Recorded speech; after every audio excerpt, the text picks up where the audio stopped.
Without the president, of course, getting presidential handshake, not just an ordinary hand, of course, with some cash to go with it. Good morning. Yeah, good morning. It's great I to believe be you here. have a fantastic weekend. Yeah, I had. Well, when you consider what happened yesterday, well, you might want to ask that again. But it's good for the Super Eagles. Well deserved. Golden Eagles. Once for the Golden Eagles, well deserved. It shows now that once you do well, you're going to get rewarded handsomely by President Goodluck, who has shown that his name has really aided Nigeria this year. We've had a great year, you know, right from January. We started with the African Cup of Nations. We went to the we've qualified for the CHAN 2014. We didn't do so badly, contrary to what people felt at the under-20 level World Cup in Turkey. And right now we've broken the record with the fourth golden with the fourth on the 17th trophy. So you can see that we're on the right path really, and next it can only get better next year really. Can definitely get better. 2.5 million naira each for Manu Garba, Emmanuel Amunike, and of course Nduka Ubade, and 300,000 naira each for the coordinator, and 500,000 naira each for the chief technical officer. This one a very good one. Of course, Stephen Keshin has just said earlier that look, these boys will be gradually introduced into the senior national team, and of course the National Sports Commission, they said they will organize a career management for the boys,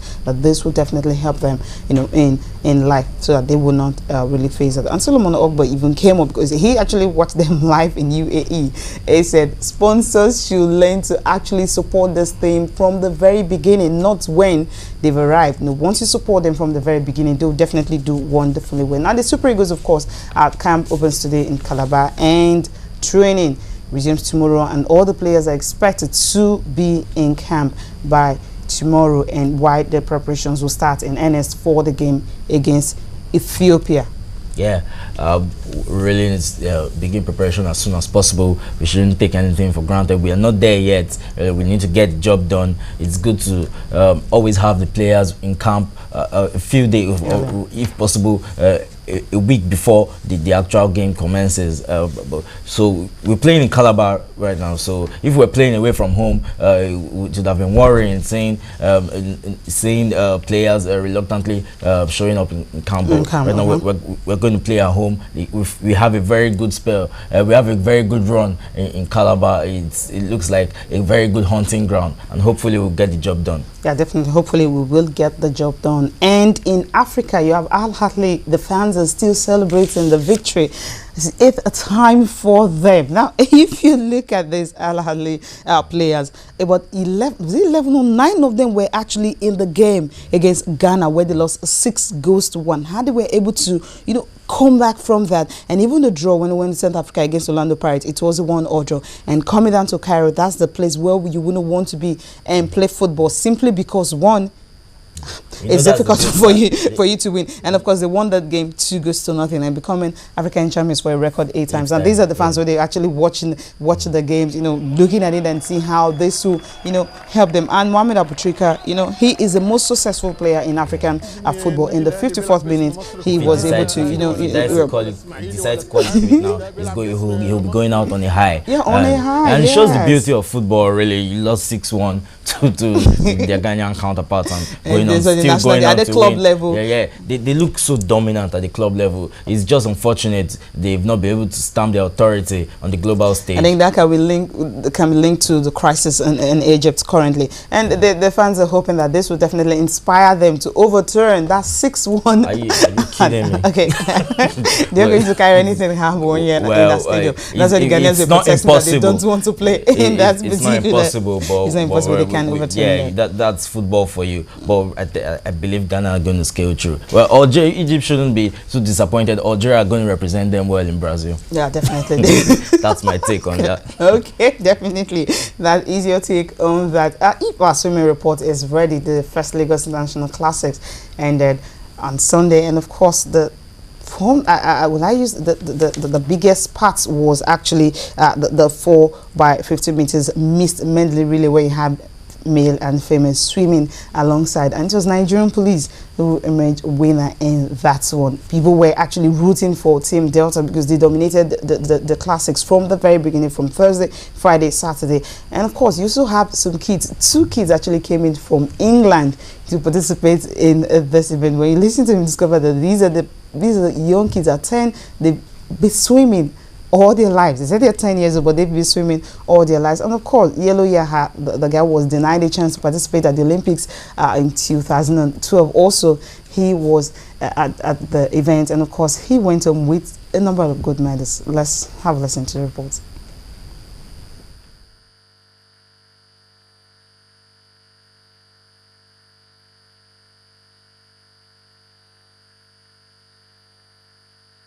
On tomorrow's program, we will bring you that report. We'll go on a break now with tennis, the ATP World Tour Finals. The 2 finalists, they are set, and it's between world number 1 and world number 2, Rafael Nadal and Novak Djokovic. Rafael Nadal, of course, ensured that for 4th time this year, coming back from injury, he was able to beat Roger Federer. Let's enjoy the highlights. When we come back, we'll talk the Premiership, and of course, the papers are still here.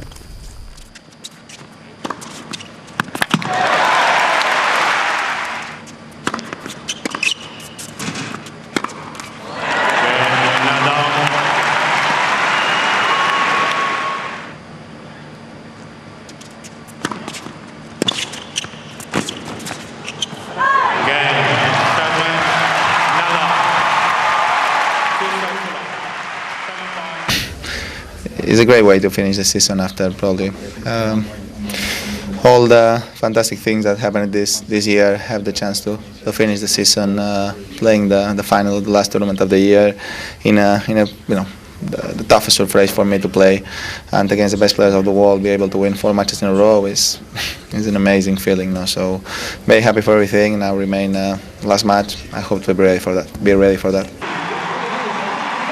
You know, I just struggled to stay consistent enough throughout the match, and that's why he deserved to win. You know, he was better today.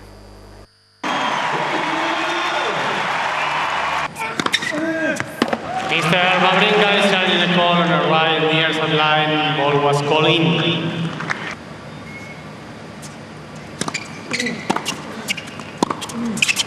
Game, set, match. Djokovic. 2 sets to love. 6-3. Tomorrow I have the ultimate challenge, you know, world number 1 against Rafa, and for both of us is, you know, for him is the final match of the season. For me, I have a Davis Cup final next week, but you know, both of us, we definitely want to finish up this season in style. Were 21 matches on Bethan, which is a good one for him. Against Rafael Nadal has never won the ATP World Tour Finals. For him to beat Roger Federer, because Roger Federer had beaten him twice in a closed-door event. But right now, for him to have beaten Roger Federer, he stands a better chance of winning it later today. We'll just go straight to the papers this morning. I'm starting with the Complete Sport. Man United won, Arsenal nil, RVP Hunt Gunners.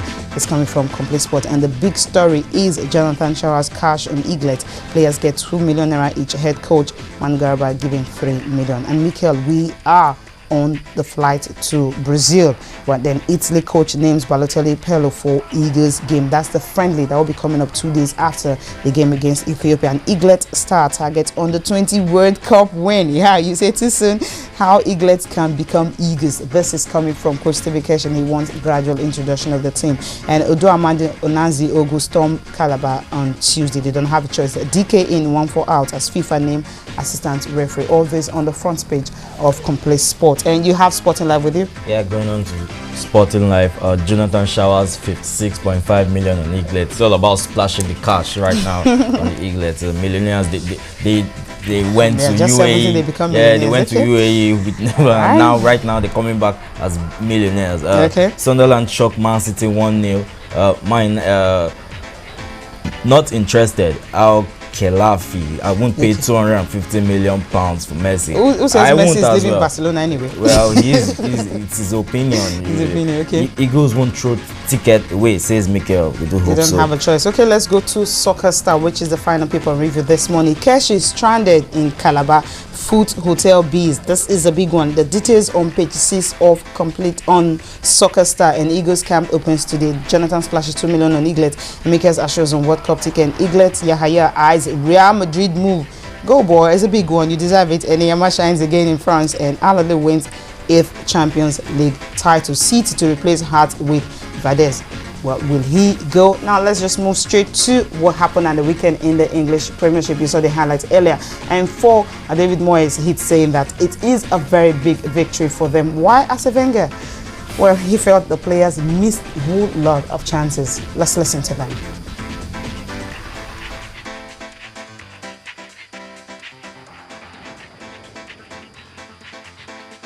I didn't feel that, never even thought that. I just thought that the most important thing was that we won as many games as we can. So, but I thought that it was a big game to win today because Arsenal have been in such good form, and you know, they've not lost many games. Arsenal have been in a great run themselves. So we showed how well we played in the first, but how well we played in the first half. You know, we were very good. It's another step in the right direction for us. It's, you know, but we've got a lot of big steps to take here. You know, and it's going to take a while for me to get it all the way I'd like it to be. But I just, you know, I'm not singing and dancing because we've won the game today. But I'm thrilled because the players put in a great performance. I thought, you know, the two forwards today, one scoring the winning goal and one making the goal, their performances merited their sort of titles of top players. That really did. In the big games, they came up trump. They really did. We lost too many balls and we rushed our game in the first half. In the second half, when you played our game, we played in one half and they counter-attacked a few times, but we didn't find the opportunity to equalize. We had the opportunities, but we missed always a few inches to push the ball in the net. And they were well focused to defend and try to catch us on the break. What happened once or twice in the game, but overall it's disappointing to lose the game like that, because I think we had the opportunity at least to get a draw out. Well, I will have the opportunity. They didn't get it, and of course, Man U had to capitalize on that. Okay, you have other matches. Man City also suffering the fate. Yeah, it was a weekend of upsets. Spurs also losing at home to Newcastle 1-0. And it's a good victory for Sunderland as well. Gus Poyet coming in with so much pressure right now. He has won 2 big games, and he'll be hoping they can kickstart their survival challenge. And talking about definitely, you know, I have to talk about the Man United Arsenal game. It all came down to the little details. You know, 30 seconds. Yeah, it all came down to the little details. Man U took the chances. Arsenal, the first time they conceded from a corner kick this season. To me, it was bad defending. And when Man United go up, it's always difficult to in this sort of games. They're going to hold on to that lead to the end. Well, and Arsenal didn't put. For me, Man United wanted it more. The chances that Wenger were talking about, the crosses. You needed someone to throw his body at the ball, really. Like a Chicharito, you know, that would just put everything in. Exactly. That was what Arsenal were missing. And that's what they missed.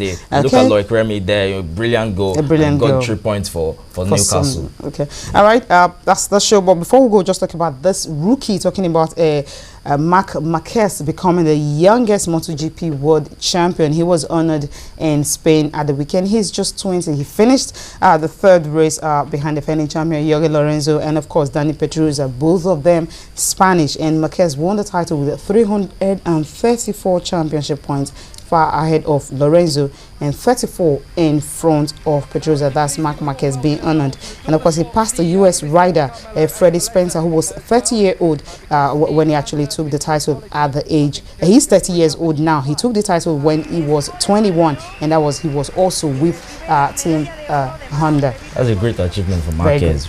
He's fought back-to-back title. We hope And it's his first year in MotoGP. Yeah, his first year in so that's the big MotoGP. one. It can only get better for him. It can definitely get better for him. Thank you so much for being part of the show, and thank you, Lumde, for coming. Yeah, it's a pleasure. Sports Tonight definitely have more details of sport. We turn in between at 9 p.m. Bye for now.